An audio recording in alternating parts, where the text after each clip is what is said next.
Hey guys, for the Unit 2 technology implementation assignment, I chose a formative assessment that I use fairly often. I'm trying to diversify which formative assessments I use and how I use them. This is the learning management system our district has provided. It's called It's Learning. I have set up a formative quiz in here. It's being formative, it's pretty short. Usually they're anywhere from 4 to 7. I've done some longer ones, about 12 questions, depending on the unit. I can go in here. This one's about muscle physiology. I can go in here and look at the overall score. So there were 7 questions. The average right here was 6.21 on this assessment. I can scroll down here and I can see that out of the 154 kids that took it, 123 of them got an 81 to 100. So not too bad. I still feel like there's some kids in here that could do better or have some misconceptions on certain things, maybe 1 or 2 of the questions. Whereas these might have a few more misconceptions. And this one here, a lot of misconceptions, 0 to 20% on the quiz, or maybe they were absent or had been absent and didn't get the information, or maybe they quit the quiz early, so maybe they only answered 1 question and stopped. So I can look at all that data, but this data tells me a little bit of stuff, but more importantly, the question statistics data is much more important to me. So let's kind of look at the lay of the land here. It tells me 88%, right where I highlighted, 88% got this question right. Now I teach anatomy and physiology, so this is on muscle contraction. So out of the 154 kids that took it, 88% got it right, so not too bad.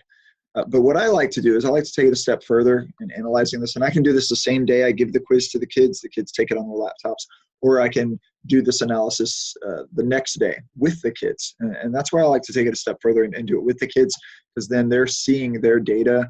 They're seeing, hey, I'm the only kid that put that. Wow, I must have a pretty big misconception on this topic, whereas, oh, I'm only 1 out of 4 that put that. Whereas 13, it's like, okay, there are some other kids around me that have the same misconception. Let's figure out what that is. And as a teacher, I don't point these kids out in class, of course, and say, you're the only one that put that. But what I do is I can analyze this when they're done with their quiz, sometimes during the class period real quick while they're doing another assignment, and I can figure out which kid that was.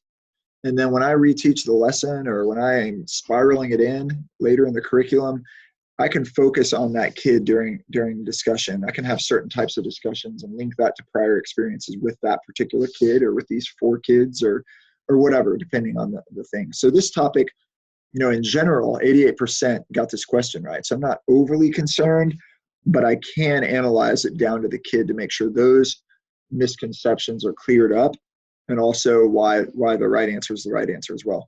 So we're only going to look at a couple here. But this one's quite different. The first thing that sets some bells off is that 69% got this right. That's not a high number out of the 154. So 106 got it right. So 38 got it wrong. And if you look at the bar graph here, it visually shows you that 2 kids and then 8 kids, so 10 kids put these other 2 answers. Out of the 154, 10 kids put those other answers. So I would not, of course, publicly or in front of them target them, but I would be able to identify them, and then as a teacher be able to teach this concept with more attention focused on them. If that be in a lab activity, being at their table a little bit longer for this section of the lab. If it's regarding this question, 38, that got it wrong, that's the bulk of the kids that did get it wrong, got it wrong by putting this green one, calcium, as the answer.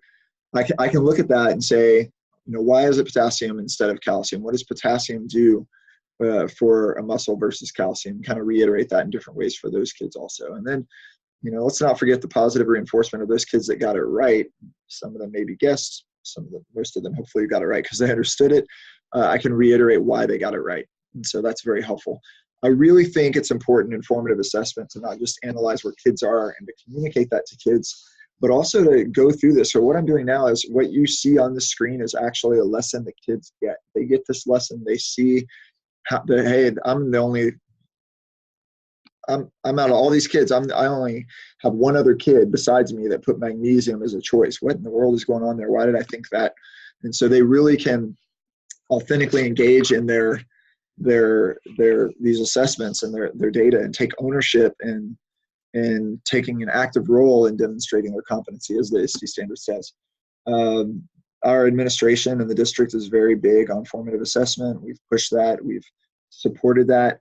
We're increasing the level of questioning as well as we go. So this unit really lines up with what we do and what we practice with the ISTE standards on our campus and in our district. And it's good to evaluate that and reflect upon that and take it a step further and bring it to the kids.